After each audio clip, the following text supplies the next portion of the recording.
Bismillahirrahmanirrahim. Assalamualaikum warahmatullahi wabarakatuh. Selamat pagi teman-teman semuanya. Kali ini kita akan membahas bab selanjutnya setelah MIT, yaitu pengambilan keputusan penanaman modal.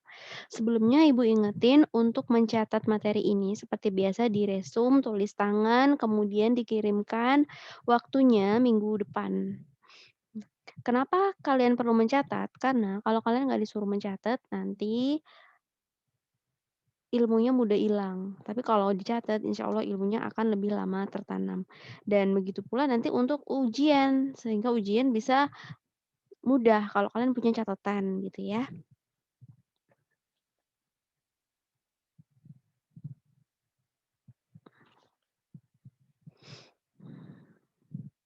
Oke, kita ke pengertian penanaman modal dulu nih. Jadi suatu perusahaan itu yang punya keuntungan besar, tentunya akan mempunyai uang yang banyak. Nah, perusahaan perlu nih menanamkan modal tersebut dengan sebaik-baiknya. Penanaman modal ini sangat penting bagi perusahaan karena apa? Karena penanaman modal berkaitan dengan keterikatan sumber dana perusahaan dalam jumlah yang relatif besar. Jangka waktunya relatif lama dan masa yang akan datang penuh dengan ketidakpastian. Karena masa depan yang penuh ketidakpastian ini, maka perlu dilakukannya investasi gitu ya. Jadi penanaman modal ini nih dilakukan oleh perusahaan dengan harapan mendapatkan keuntungan di masa yang akan datang sebagai kompensasi secara profesional atas penundaan konsumsi. Artinya, penundaan konsumsi itu yang seharusnya misalnya beli barang, beli meja, beli ini, beli itu, untuk urusan perusahaan, beli mesin, nah itu ditunda dulu untuk kebutuhan investasi, seperti itu.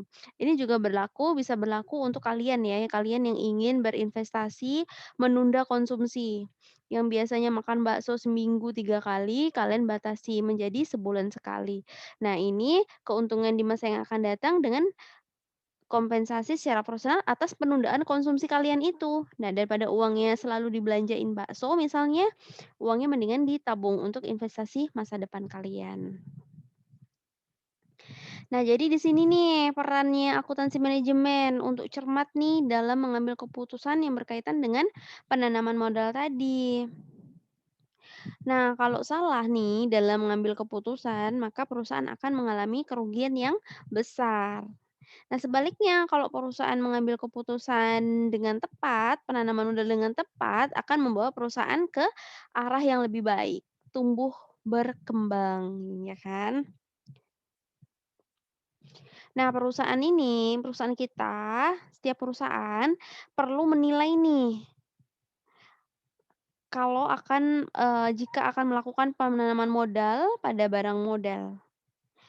Karena perusahaan tadi akan memperoleh kembali dana yang ditanam pada perusahaan dalam jangka waktu yang tertentu. Jadi hal-hal apa saja sih yang perlu diperhatikan dalam penanaman modal? Yang pertama adalah dana yang dimiliki oleh perusahaan. Seberapa besar sih dana yang dimiliki oleh perusahaan dalam penanaman modal? Ini perlu dipertimbangkan, banyak apa sedikit gitu ya. Kemudian yang kedua, jangka waktu investasi yang diharapkan. Nah, dalam kita menanamkan modal nih, perusahaan perlu nih menetapkan pengembalian yang diharapkan oleh perusahaan. Masa kita nanam modal nggak berharap modalnya itu akan kembali? Kan enggak ya. Nah, misalnya penanaman modal jangka panjang maupun modal jangka pendek. Kemudian harapan dari investasi perusahaan. Jadi maksudnya nih yang pertama adalah dicatat ya, benar-benar. Yang pertama adalah penanaman modal yang nggak menghasilkan laba. Jadi harapan dari investasi perusahaan itu ada 2. Yang pertama, penanaman modal yang tidak menghasilkan laba. Artinya apa? Artinya perusahaan mengeluarkan uang untuk memenuhi persyaratan yang dianjurkan oleh pemerintah. Misalnya perusahaan bergerak di bidang pembuatan bahan-bahan kimia. Maka perusahaan menggunakan uangnya untuk membuat pembuangan limbah yang layak. Menghasilkan laba enggak? Enggak, karena itu syarat dari pemerintah, gitu ya. Kemudian yang kedua, yang pertama tadi nggak menghasilkan laba, yang kedua tentunya menghasilkan laba. Penanaman modal yang menghasilkan laba. Nah, penanaman modal yang menghasilkan laba ini dibagi lagi menjadi 2 lagi. Yang pertama sulit diukur, yang kedua dapat diukur. Nah, yang sulit diukur ini, penanaman modal ini keuntungannya sulit diukur. Misalnya nih, perusahaan melakukan riset dan penelitian untuk pengembangan produk. Sulit diukur dong, labanya yang masuk berapa karena melakukan riset tadi. Kemudian yang dapat diukur, penanaman modal ini keuntungannya dapat diukur, contohnya penanaman modal untuk memperluas usaha. Nah, ini gampang banget kan diukurnya. Kemudian yang keempat ada ketidakpastian masa depan. Karena ketidakpastian masa depan inilah kita perlu investasi. Nah, karena ketidakpastian masa depan tadi, penanaman modal ini perlu banget nih dipertimbangkan pengambilan keputusan dengan menggunakan metode-metode yang akan kita jelaskan dengan soal-soal kasus ya, insya Allah. 4A yang pertama artinya adalah nomor 4 karena masa depan yang tidak pasti tadi, nomor 4, tapi nomor 4-nya ini masih ada subbabnya lagi, yang A adalah payback period. Payback period itu apa? Payback period ini adalah metode penanaman modal dengan memperhitungkan jangka waktu atau periode yang diperlukan di mana uang yang udah dikeluarkan tersebut dapat menutup kembali pengeluaran investasi. Jadi yang perlu kita perhatikan di sini adalah jangka waktunya atau periodenya, di mana uang yang udah kita keluarkan tadi bisa menutup kembali pengeluaran investasi. Artinya kapan sih balik modal gitu loh ya. Rumusnya adalah payback period. Payback period sama dengan modal yang ditanamkan dibagi dengan aliran kas yang berasal dari operasi. Nah, aliran kas yang berasal dari operasi ini dapat berupa penghematan tunai per tahun atau laba tunai. Laba tunai itu artinya laba bersih setelah dipotong pajak ditambah depresiasi. Kelebihannya apa sih dari payback period? Yang pertama adalah metode payback period mudah dan sederhana. Yang kedua, memberi informasi mengenai lamanya break-even project. Artinya Pak Poknya tuh di titik kapan gitu loh, memberikan informasi kapan sih harus balik modal yang tadi itu. Kemudian yang ketiga, dapat digunakan sebagai alat pertimbangan resiko. Makin pendek payback period, maka semakin pendek pula resiko kerugiannya. Itu kelebihannya. Kalau kelemahannya apa?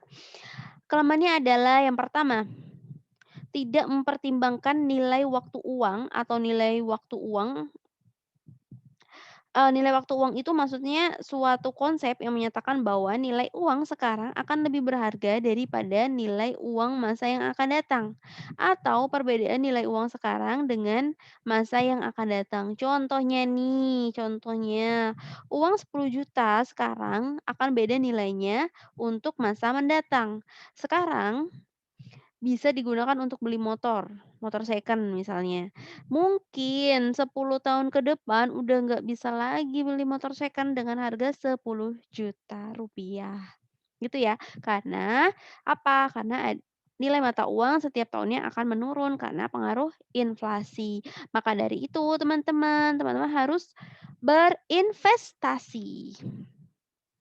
Kemudian yang kedua, kelemahannya adalah metode ini digunakan untuk mengukur kecepatan kembalinya dana dan tidak mengukur keuntungan proyek pembangunan yang telah direncanakan. Artinya metode ini hanya mengukur kapan sih balik modal yang tadi itu. Tapi nggak mengukur nih keuntungan proyek pembangunan yang telah direncanakan. Oke, kita langsung ke kasus aja. Dicermati benar-benar. PT Marimba menanamkan modal dengan membeli mesin baru seharga 80 juta rupiah. Keuntungan yang diharapkan akan masuk setiap tahunnya itu 13 juta. Artinya keuntungan ini belum terjadi tapi diperkirakan oleh si pemilik si mbak-mbak ini, Marimba ini adalah sebesar 13 juta per tahun. Nah, tentukan payback periodnya. Jawabannya adalah menggunakan rumus payback period sama dengan 80 juta dibagi sama 20 juta, sama dengan 4 tahun. Gampang ya? Nah, untuk menilai layak atau enggaknya penanaman modal, bisa nih menggunakan cara payback period yang ditargetkan oleh perusahaan dengan payback period hasil perhitungan pembelian yang sudah dijelaskan tadi. Wah, ini sih gampang, Bu. Oke, kita lanjut ke contoh soal yang kedua. Contoh soal yang kedua adalah suatu usulan investasi gedung usaha yang bernilai 600.000 dengan umur ekonomisnya masih 5 tahun, syarat periode pengembalian 2 tahun dan arus kas per tahunnya adalah tahun pertama 300 juta, tahun kedua dan sampai tahun kelima.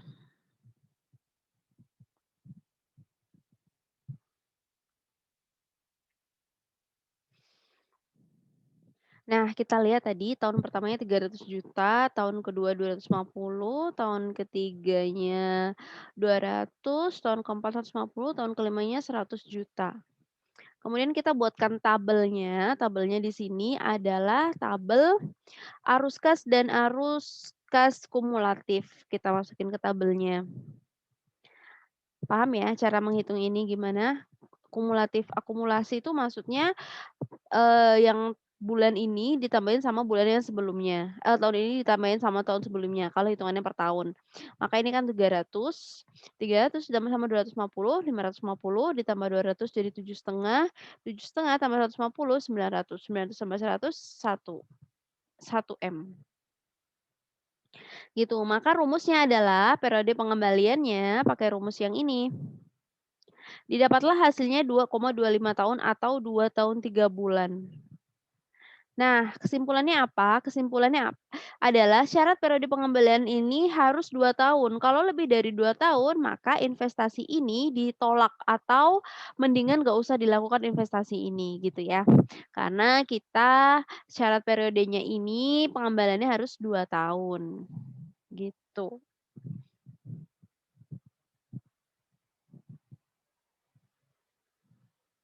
Kemudian kita ke yang B, net present value atau NPV dan present value. Metode ini adalah metode yang digunakan untuk menghitung nilai penerimaan kas pada masa yang akan datang, diperhitungkan berdasarkan nilai sekarang. Nah, menghitung nilai uang pada nilai saat sekarang, pada jumlah uang yang akan kita terima beberapa waktu yang akan datang. Nah, langkah-langkah menghitung NPV-nya adalah menentukan nilai sekarang dari setiap arus kas, kemudian di sini di dalamnya termasuk juga arus masuk dan arus keluar yang didiskontokan pada biaya modal proyek. Nah, yang kedua, jumlahkan arus kas yang didiskontokan ini, hasil ini didefinisikan sebagai NPV proyek. Nah, kalau NPV-nya adalah positif, maka proyek harus diterima. Sementara kalau NPV-nya negatif, maka proyek tadi ditolak. Tapi kalau keduanya bernilai kedua proyek dengan NPV positif adalah mutually exclusive. Artinya salah satu dipilih dengan nilai yang NPV-nya yang terbesar. Oke, kita, lihat dulu. CF ini adalah arus kas, CF atau cash flow ya, arus kas, I biaya modal atau tingkat bunga, interest, N umur proyek investasi, dan OI nilai, investasi awal. Nah, bagi yang suka rumus-rumusan nih, semangat ya yang suka rumus-rumusan. Maka dia rumusnya seperti ini. Ibu bacakan, jadi sebelum ini ada tabelnya ya, tabelnya itu Ibu bacain aja. Kriteria penghitungan NPV yang diterima atau ditolak. Kalau NPV-nya lebih dari 0 berarti ini catat penting banget. Kalau NPV-nya lebih dari 0, berarti investasi yang dilakukan memberikan manfaat bagi perusahaan. Maka proyek bisa dijalankan. Terus gimana kalau NPV-nya kurang dari 0? Artinya investasi yang dilakukan akan mengakibatkan kerugian bagi perusahaan. Rugi. kurang dari nol, artinya nggak dapat apa-apa gitu loh ya. Nol, nol itu ada Rp0 di sini. Maka proyek ditolak. Kalau NPV-nya sama dengan nol, gimana? Investasinya yang dilakukan tidak mengakibatkan perusahaan untuk untung maupun merugi. Maka kalau proyeknya dilaksanakan atau tidak dilaksanakan nggak berpengaruh tuh apa-apa ke keuangan perusahaan, nggak ngefek gitu ya. Nah, keputusan harus ditetapkan dengan menggunakan kriteria lain, misalnya dampak investasi terhadap positioning perusahaan.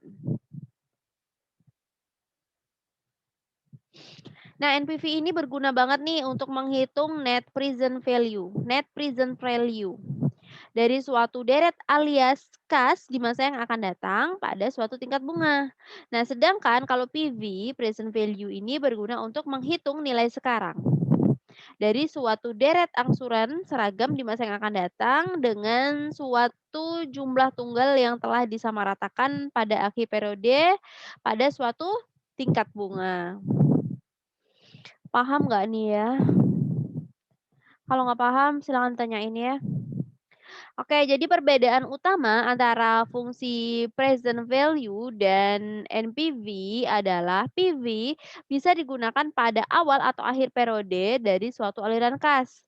Kalau PV ini mengharuskan semua nilainya sama, sedangkan net present value atau NPV nilai-nilainya bisa bervariasi. Oke, untuk rumus PV-nya didapat adalah future value dibagi dengan nilai pada akhir tahun kesekian dibagi dengan 1 ditambah suku bunga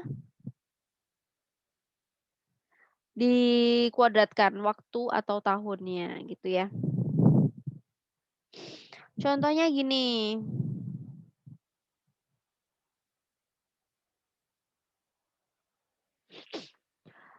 berapa nilai sekarang NPV dari uang Rp10 juta yang baru akan kita terima 5 tahun mendatang dengan dasar bunga yang sama 15%. Artinya uang 10 juta itu 5 tahun yang akan datang itu nilainya sama dengan nilai uang berapa sih pada saat ini gitu. Paham nggak? 10 juta di 5 tahun yang akan 5 tahun yang akan datang, itu nilainya sama dengan berapa rupiah sih di tahun ini, gitu. Dengan dasar bunga yang sama 15%, asumsinya dasar bunganya sama 15% gitu ya.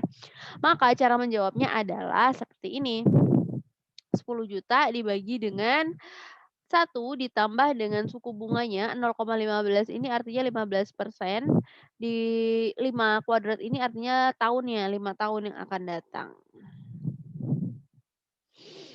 Nah, didapatlah hasilnya adalah 4.972.650. Artinya nilai mata uang yang ini nilainya akan sama dengan nilai mata uang 4.900.000 ini nilainya saat ini ya, 4,9 juta pada saat ini yang kita pegang itu akan sama dengan 10 juta di 5 tahun yang akan datang nilainya, gitu ya. Maksudnya nilainya apa sih, Bu? Nggak ngerti. Gini, 4,5 ini dapat apa sih zaman sekarang?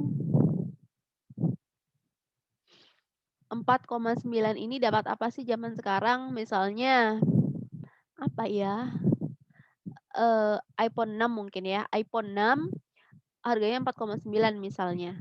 Nah, uang 4,9 ini di 5 tahun yang akan datang ak nilainya adalah 10 juta. Jadi nggak bisa lagi dibeli dengan harga 4,9 misalnya gitu. Artinya nilainya sama gitu loh, mau dibeliin apa harganya sama, nilainya sama. Paham nggak ya? Oke, kalau nggak paham ditanyain deh, jadi belibet gini ngomongnya.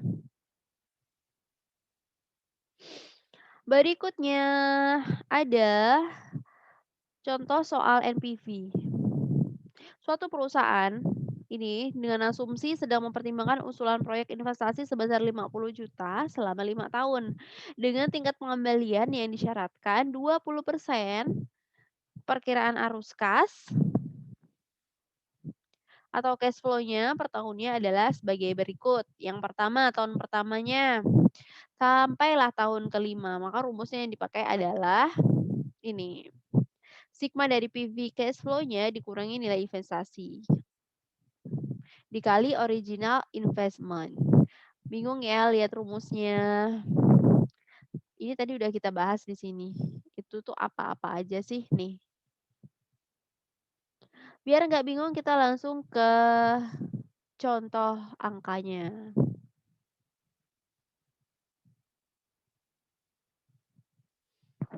Maka kalau kita masukin tabel akan jadi seperti ini. Di sini kalian pahami dulu ini angkanya dapat dari mana. Kalau nggak jelas silahkan didiskusikan di grup ya. Jangan malu-malu, siapa tahu ini soal yang bakal keluar di UAS. Makanya kalau malu bertanya itu rugi banget. Jangan kira teman-teman kalian yang nggak bertanya itu paham. Jangan malu untuk dibilang bodoh. Masa gitu aja nggak tahu sih ditanyain? Jangan malu seperti itu. Orang yang pintar atau orang yang cerdas adalah orang yang nggak pernah malu untuk bertanya apa yang dia nggak paham gitu. Belum tentu teman kalian juga paham gitu ya. Ini emang sengaja nggak ibu jelasin deh supaya kalian mikir ini dapat dari mana ya, dapat dari mana ya, dapat dari mana ya gitu ya.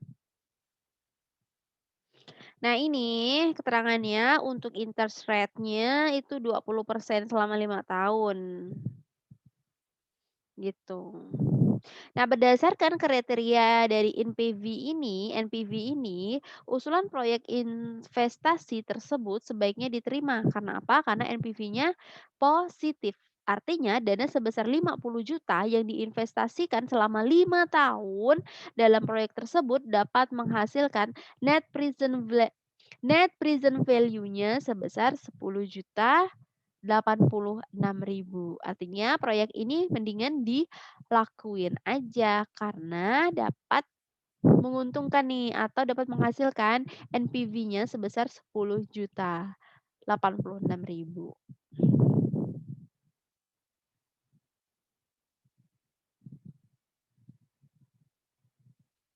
Oke, kita ke contoh selanjutnya adalah suatu perusahaan mempertimbangkan usulan proyek investasi sebesar 50 juta dengan arus kasnya atau cash flow-nya sebesar 25 juta per tahun.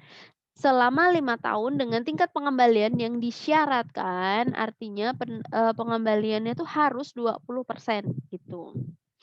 Maka kita hitungnya seperti ini. Dapatnya seperti ini.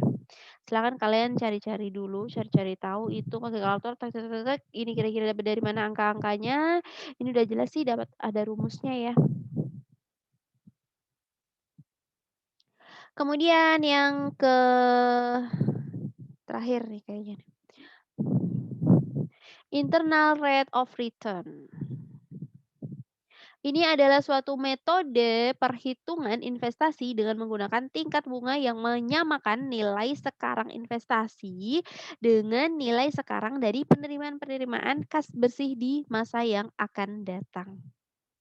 Internal rate return adalah tingkat bunga yang menyamakan present value kas keluar yang diharapkan dengan present value aliran kas masuk yang diharapkan atau didefinisikan juga sebagai tingkat bunga yang menyebabkan net present value sama dengan nol.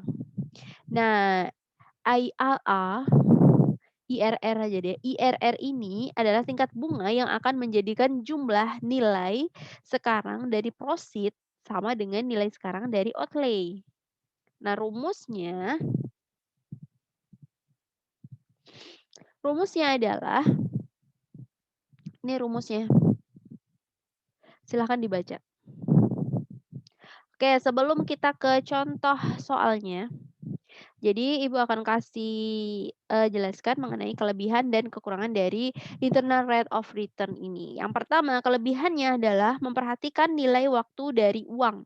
Yang kedua, menggunakan arus kas sebagai dasar perhitungan. Nah, yang ketiga nih, hasilnya dalam persentase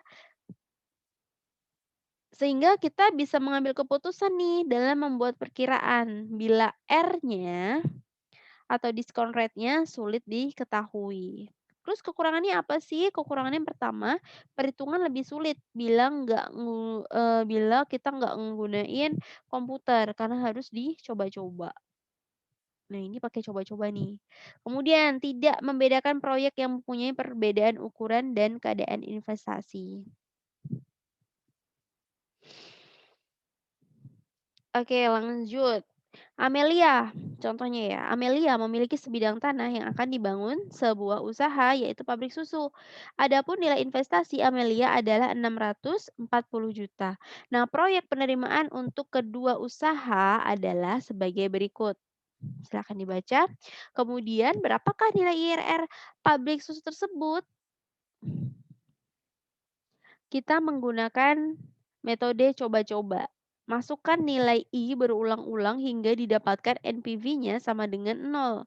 Misalnya, I1 adalah 19%, maka nilai C1 adalah berapa? Gitu ya.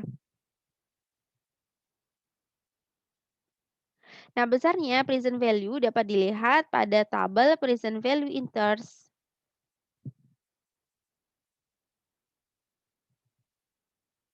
sebagai berikut. Wah, ternyata habis.